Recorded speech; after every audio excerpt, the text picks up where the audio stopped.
Hello friends, welcome to Exambee. Exambee पर आपका स्वागत है। मेरा नाम है Ravi and Exambee makes preparation 50% faster.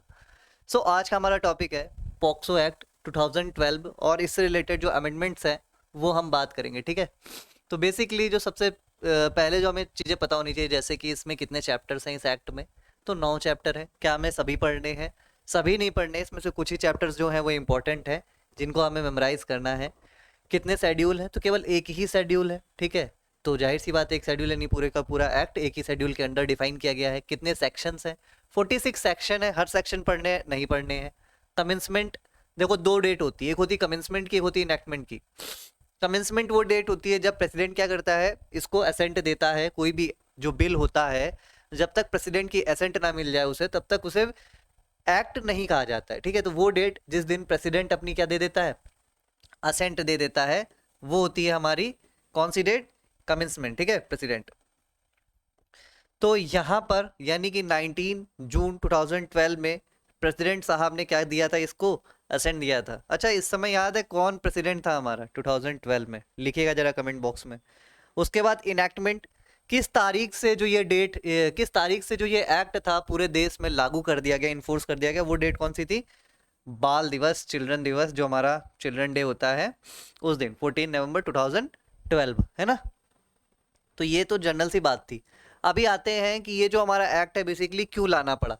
सबसे पहले समझो कि इससे पहले ऐसा नहीं था कि कोई भी ऐसे प्रोविजंस नहीं थे हमारे पास, कोई ऐसा लॉ नहीं था जिससे हम पर्टिकुलर जो, जैसे वॉयलेशन होता है, रेप होता है, सेक्सुअल हरेसमेंट, मेंटल अब्यूज वगैरह चीज़ें हैं, उसको काउंटर नहीं कर सकते थे। एक्ट थे हमारे पास, आईपीसी है, सीआरपीसी है, आईपीसी में अलग अलग सेक्शंस में ऐसी बातें की गई थी। बट प्रॉब्लम ये थी कि वो एकदम जेंडर न्यूट्रल थे।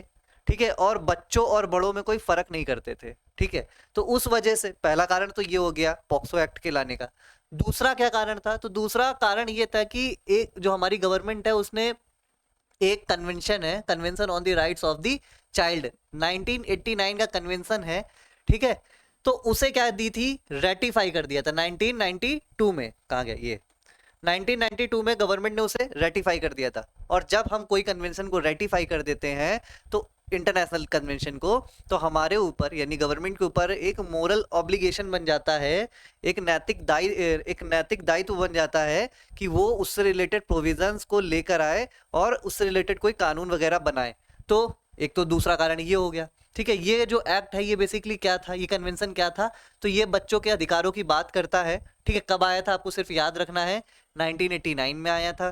ठीक है, वर्ल्ड चिल्ड्रन डे कब मनाया जाता है ये भी याद कर लीजिए, 20 नवंबर को, और अपने यहाँ 14 नवंबर को। ठीक है, उसके बाद इंडिया ने क्या इसे रेटिफाई किया हुआ है? बिल्कुल किया हुआ है। ठीक है, 1992 में। इतनी चीज आपको ध्यान रखनी। तो ये दो कारण थे बेसिकली जिसके वजह से हमें ये लाना पड़ा। कौन सा एक्ट? POCSO act. ठीक है, पॉक्सो एक्ट 2012।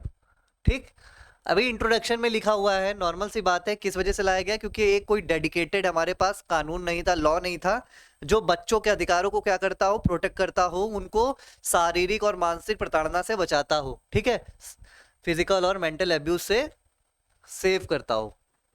तो ये बेसिकली लाया गया। ठीक, यहाँ पर यही सारी बातें लिखी हुई हैं। उसके बाद इसमें एक सबसे जो इंपॉर्टेंट डेफिनेशन है वो बच्चे की है, कि हम चाइल्ड किसे कहते हैं। मैंने जब आपको फैक्ट्री एक्ट पढ़ाया था तो वहां पर चाइल्ड की डेफिनेशन अलग थी, और यहाँ पर चाइल्ड की डेफिनेशन अलग है। ठीक है, कितनी है? वो बच्चा या वो इंसान जो 18 वर्ष या उससे कम है, उसको हम क्या बोलेंगे? चाइल्ड बोलेंगे। ठीक है, रोमांटिक रिलेशन जो है इस पर हम बाद में बात करेंगे। अभी बात कर लेते हैं पहली बात तो ये जो एक्ट है, इसके अंडर अगर कोई क्राइम होता है, कोई किसी को अक्यूज किया जाता है, तो क्या उसे बेल मिलती है कि नहीं मिलती है? पहली बात तो ये नॉन बेलेबल है। ठीक है, इसमें कोई बेल वेल नहीं मिलती है। तो क्या कभी बेल नहीं मिलेगी? नहीं, ऐसा भी नहीं है। पहली मतलब तुरंत ही बेल नहीं मिलेगी, एक प्रोसेस होती है। उसके बाद हाई कोर्ट और सुप्रीम कोर्ट को अगर लगता है कि वो इंसान के ऊपर जो आरोप लगाए गए वो उतने रियल नहीं है, फैक्ट नहीं है उसके पीछे, तो 2 महीने बाद, ठीक है, 2 महीने बाद, देखो बेल टाइम पीरियड यहाँ पर क्या है?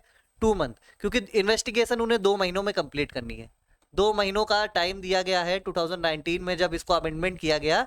तो 2019 के अमेंडमेंट के बाद बोला गया कि जो पुलिस है उसको इन्वेस्टिगेशन 2 मंथ के अंदर, विद इन 2 मंथ्स कंप्लीट करनी पड़ेगी।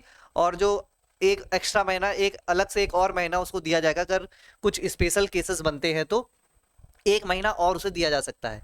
लेकिन इस 2 महीने बाद वो जो आरोपी है, जिस पर आरोप लगाया गया, एक्यूज पर्सन जो है, उसको बेल मिल सकता है। ठीक है, इतनी बात आपको समझ में आ गई।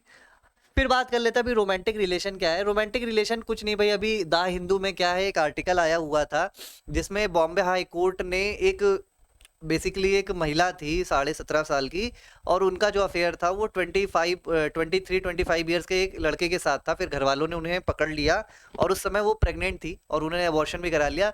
तो हुआ क्या, उसमें उनके लड़की के घर वालों ने लड़के पर आरोप लगा दिया पॉक्सो एक्ट के तहत। ठीक है, जबकि लड़की ने कोर्ट में ये बात बोली कि भाई ये जो इंसान है ये मेरा पति है, मेरी से शादी हो रखी है और हम दोनों के बीच दो भी चीजें हुई हैं वो आम सहमति से हुई है। तब गवर्नमेंट, मतलब तब बॉम्बे हाई कोर्ट ने क्या बोला कि ये जो ऐसे केसेस होते हैं जहां पर रोमांटिक रिलेशन टाइप की चीजें निकल कर आती हैं, तो ऐसे केसेस को हमें थोड़ा डिफरेंटली ट्रीट करना है, क्योंकि पॉक्सो एक्ट एक्चुअल में बहुत ही जिसको बोलते हैं बहुत ही हार्ड और मतलब एक कठोर जो है कानून है। तो वहां पर अगर हम हर केसेस को ऐसे ट्रीट करेंगे तो कुछ ऐसे भी केसेस, जैसे आप इस केसेस को, अगर इस केस को देखते हो तो यहाँ पर आपको लगेगा कि हाँ लड़के की उतनी गलती नहीं है, तो फिर सजा भी उस हिसाब से होनी चाहिए। तो इस वजह से बॉम्बे हाई कोर्ट ने ये बोला कि भाई रोमांटिक केसेस जो होंगे, रोमांटिक रिलेशन के से रिलेटेड जो केसेस होंगे, उनको हमें थोड़ा डिफरेंटली ट्रीट करना है। ठीक है, उसके बाद सुप्रीम कोर्ट का क्या स्टैंड है। इन्होंने एक चीज और बोली कि 16 साल के बाद का, 16 वर्ष के बाद के जो भी केसेस होंगे, मतलब जिनमें जो एक्यूज पर्सन जो मतलब पीड़िता है या पीड़ित है, उसको ये उम्र अगर 16 वर्ष से ज्यादा है तो वहां पर केस को हमें डिफरेंट तरह से ट्रीट करना होगा। ठीक है, अब सुप्रीम कोर्ट ने क्या बोला भाई, सुप्रीम कोर्ट ने इसमें यह बात बोली है, एक केस था, ये केस आपको याद रखना है, डायरेक्टली पेपर में पूछा जा सकता है, कि independent thought versus union of India 2017। ये जो वाद है ये किससे जुड़ा हुआ है, तो आपको पता होना चाहिए पॉक्सो एक्ट सेक्सुअल इंटरकोर्स वगैरह से रिलेटेड है। इसमें सुप्रीम कोर्ट ने ये बात बोली थी कि अगर ये फर्क नहीं पड़ता है कि जो माइनर है उसकी शादी हुई है या नहीं हुई है, पर अगर शादी हुई भी है और नहीं भी हुई है, और ऐसे केसेस में अगर उसके साथ जबरन किसी भी तरह से सेक्सुअल इंटरकोर्स किया जाता है तो उसे हम किसकी संज्ञा देंगे, रेप की संज्ञा देंगे। ठीक है, थोड़ा सा ये जो एक्ट है बहुत सारे ऐसे वर्ड को यूज करेगा, तो इतना यहाँ पर वो नहीं होना है भाई। ठीक है, अभी हम ऑफेंसेस की बात कर लेते हैं। हमें सेक्शन नहीं याद रखने हैं, लेकिन हमें हाँ कितने साल तक की जो सजा हो सकती है मैक्सिमम, हमें वो याद रखना है। 2012 और 2019 में जो नया अमेंडमेंट आया वहाँ बेसिकली 2 जगह पर चेंजेस हुए हैं जिन्हें हमें पढ़ना है, मेजरली बोल रहा हूँ। ठीक है, चेंजेस तो और भी हुए हैं लेकिन जो ज्यादा फोकस एरिया है वो हमारा, पहला सेक्सुअल हैरेसमेंट का अगर केस है तो वहां पर पनिशमेंट कितनी, सेक्सुअल हैरेसमेंट किसी भी तरह से हो सकता है, किसी को देखना, गंदे इशारे करना, अश्लील इशारे करना, इसको सेक्सुअल हैरेसमेंट की हम केस बोलेंगे, और उसमें मैक्सिमम जो पनिशमेंट है वो 3 साल तक की है। ठीक है, storing child pornographic material for commercial purpose, अगर वाणिज्यिक उद्देश्यों के लिए, कमर्शियल बेचने के उद्देश्य से, क्रय विक्रय के उद्देश्य से अगर आप कोई ऐसा सामग्री, बेसिकली जो चाइल्ड पोर्नोग्राफी से रिलेटेड अगर उसको स्टोर करते हैं, तो वहां पर पहले जो मैक्सिमम सजा थी वो 3 साल की थी, लेकिन 2019 में जब उसको रिवाइज किया गया तो बोला गया कि अगर पहली बार पकड़ में आता है ऐसा इंसान तो पहली बार में उसको 5 साल की सजा दी जाएगी, और अगर दूसरी बार पकड़ में आता है तो वहां पर उसकी सजा बढ़ाकर 7 साल कर दी गई।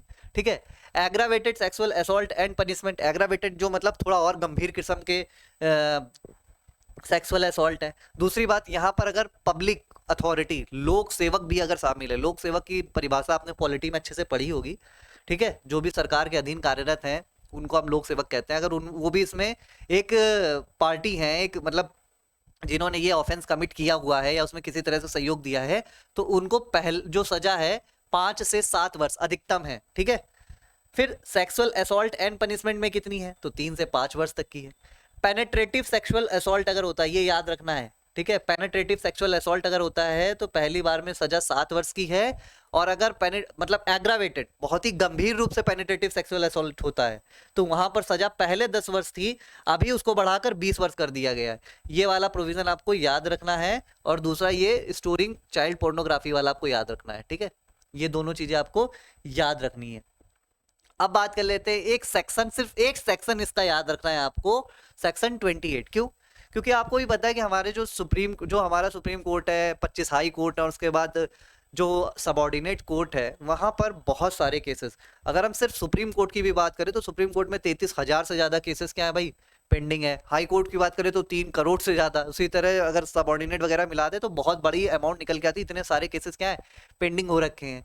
तो स्पेशल कोर्ट्स बनाए गए क्योंकि बच्चा छोटा है, अगर उसे बार बार बुलाया जाएगा, एक ही केस में बार बार उससे पूछा जा रहा है, काफ़ी लंबे समय तक केस को खींचा जाएगा, तो कहीं ना कहीं उसके मानसिक विकास पर, जो उसका मेंटल डेवलपमेंट है, उसमें एक नेगेटिव इम्पैक्ट पड़ता है। तो इन चीज़ों को क्या करने के लिए, काउंटर करने के लिए, रोकने के लिए, जो सरकार है, गवर्नमेंट है, उसने क्या किया भाई, स्पेशल कोर्ट का प्रोविज़न किया है सेक्शन 8 में।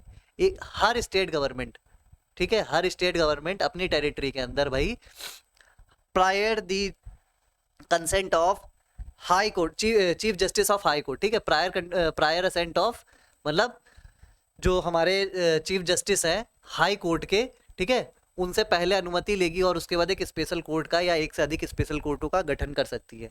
ठीक। दूसरी बात, ये स्पेशल पब्लिक प्रोसिक्यूटर्स कौन होते हैं? ये वो इंसान होते हैं, पहली बात तो इनके लिए जो एलिजिबिलिटी है, इन्होंने कम से कम 7 वर्षों तक, कितने वर्षों तक? 7 वर्षों तक एडवोकेट यानी वकालत कर रखी हो, ठीक है, इन्होंने 7 वर्षों तक अगर वकालत कर रखी है तभी किसी इंसान को स्पेशल पब्लिक प्रोसिक्यूटर्स बनाया जा सकता है। दूसरी बात याद रखनी है कि ये वो इंसान होगा जो स्पेशल कोर्ट्स में जो कार्रवाई होगी उसको जल्दी से निपटाने की कोशिश करेगा, ठीक है। मॉनिटरिंग कैसे होगी? ये जो एक्ट है इसकी मॉनिटरिंग कौन करेगा? देखो, सेंट्रल लेवल पर, कौन से लेवल पर? सेंट्रल लेवल पर। और दूसरा कौन से लेवल पर? स्टेट लेवल पर, ठीक है। पहला सेंट्रल लेवल पर, सेंट्रल लेवल पर एक बॉडी है NCPCR, ठीक है, मतलब ये चाइल्ड राइट्स को, जो चाइल्ड राइट है उसको क्या करती है, प्रोटेक्ट करती है। National commission for protection of child rights central स्तर पर है, केंद्रीय स्तर पर एक बॉडी है जो इस एक्ट की मॉनिटरिंग को देखती है कि ये एक्ट सही से मॉनिटर मतलब लागू हो रहा है कि नहीं हो रहा है, स्टेट मतलब नेशनल लेवल पर। और इसी तरह स्टेट में एक बॉडी होती है जिसको हम SCPCR कहते हैं, ठीक है। स्टेट जो होता है इसका नेशनल कमीशन होता है, ये state commission protection of children rights होता है, ठीक है। तो ये स्टेट में होती है जो कि क्या देखती है कि एक राज्य के भीतर जो पॉक्सो एक्ट है उसका सही से क्रियान्वयन हो रहा है कि नहीं हो रहा है, ठीक है। तो बेसिकली इतनी चीजें हैं। उसके बाद कुछ इंपॉर्टेंट प्रोविजन है, जैसे यहाँ पर लिख दिया है सेक्शन 3, 4, 5 और 6। सेक्शन 3 में किसकी बात की गई है? सेक्सुअल असॉल्ट की बात की गई है। सेक्शन 4 में किसकी बात की गई है कि सेक्सुअल असॉल्ट के केसेस में कितने वर्ष की सजा होगी? 7 वर्ष की होगी। सेक्शन 5 भी सेक्सुअल असॉल्ट को ही बात करता है और उसके बाद वो बोलता है कि बाहर यहाँ पर कितने वर्ष की सजा हो जाती है? 10 वर्ष की, और ज़्यादा से ज़्यादा लाइफ इम्प्रिजनमेंट जो है आजीवन कारावास। अभी नए डेवलपमेंट्स पे हम देख लेते हैं, नए जो 2019 में नए जो गाइडलाइंस आई हैं, ठीक है, उनमें क्या चीज़ें चेंज हुई है। डेथ पेनल्टी है अगर 12 वर्ष से कम उम्र का बच्चा है, ठीक है, 12 वर्ष से कम उम्र की अगर लड़की है तो वहां पर सीधे क्या बात बोल दी गई है भैया? Death penalty. कोई बात नहीं सुनी जाएगी, किंतु परंतु सीधे लटका दिया जाएगा फांसी पे। दूसरी बात, अगर बालिका जो है वो 16 वर्ष की है या 16 वर्ष से कम की है तो वहां पर 20 वर्ष की न्यूनतम, मिनिमम है ये, मैक्सिमम नहीं, न्यूनतम सजा जो है 20 वर्ष की है और मैक्सिमम जिंदगी भर जेल में पड़ा रहेगा इंसान, ठीक है। उसके बाद इन्वेस्टिगेशन के लिए यहाँ पर देखिए 2 महीनों में कंप्लीट करनी है ना। और सुप्रीम कोर्ट क्या कर सकता है? ग्रांट कर सकता है, जो एंटीसिपेटरी बेल उठती है उसे दे सकता है, ठीक है। तो ये सारी चीजें यहाँ पर थी। बेसिकली एक्ट में इतनी सी बातें थी। उसके बाद ये चैप्टर्स हैं जिसमें हमें चैप्टर 7 पर ज्यादा फोकस रखना है और चैप्टर 3 पर, ठीक है। चैप्टर 7 और चैप्टर 3 को याद कर लीजिएगा। चैप्टर जो 7 है it is associated with special courts, यहाँ पर स्पेशल कोर्ट से रिलेटेड प्रोविजन है। चैप्टर 3 में है using child for pornographic purpose and punishment. तो आपको सिर्फ अभी जो ये एक्ट है इसमें इतना ही करना है। उसके अलावा EMRS का, हमारा हॉस्टल वार्डन का पूरा एक डेडिकेटेड जो है कोर्स चल रहा है जिसमें बहुत सारे मॉक टेस्ट हैं आपको मिलेंगे, ठीक है। 7 मॉक टेस्ट हैं, उसके अलावा 150 से ज़्यादा चैप्टर टेस्ट हैं, ठीक है। उसके अलावा देखिए ये जो ऐसे एक्ट होते हैं, अभी बेसिकली ऐसे 10 अलग अलग एक्ट हैं जिनको हमें डेप्थ में जाकर पढ़ना है। आपको सबको पता है कि इतने जो टेक्निकल वर्ड्स होते हैं इनको एक तरफा ऐसा समझा पाना बच्चे को पूरा सेटिस्फेक्शन नहीं मिल पाता। तो ऐसी चीज़ों के लिए हम क्या करते हैं भाई, लाइव क्लासेस होती हैं जिसमें डायरेक्टली बच्चा आपसे जितने भी सवाल होते हैं वो डायरेक्टली अपने मेंटर से पूछ सकता है, अपनी क्वेरीज को सॉल्व कर सकता है। और जब कंपटीशन इतना इंटेंस हो रहा है तो ऐसे टाइम पर भाई गाइडेंस की तो बहुत ज़रूरत होती है, ठीक है। तो इन सभी चीज़ों को ध्यान रखते हुए आपके लिए कोर्स लेके आया एग्जाम भी। आप ये नंबर नीचे दिया गया है, आप इस पर कॉन्टेक्ट कर बाकी की चीज़ें डिस्कस कर सकते हैं। सो फिलहाल इस वीडियो में इतना ही था। अगर आपको वीडियो पसंद आई है तो प्लीज़ वीडियो को लाइक कर दीजिएगा और चैनल पर अगर नए हैं तो चैनल को सब्सक्राइब कर दीजिएगा। सो मिलते हैं अगली वीडियो पे। Thank you.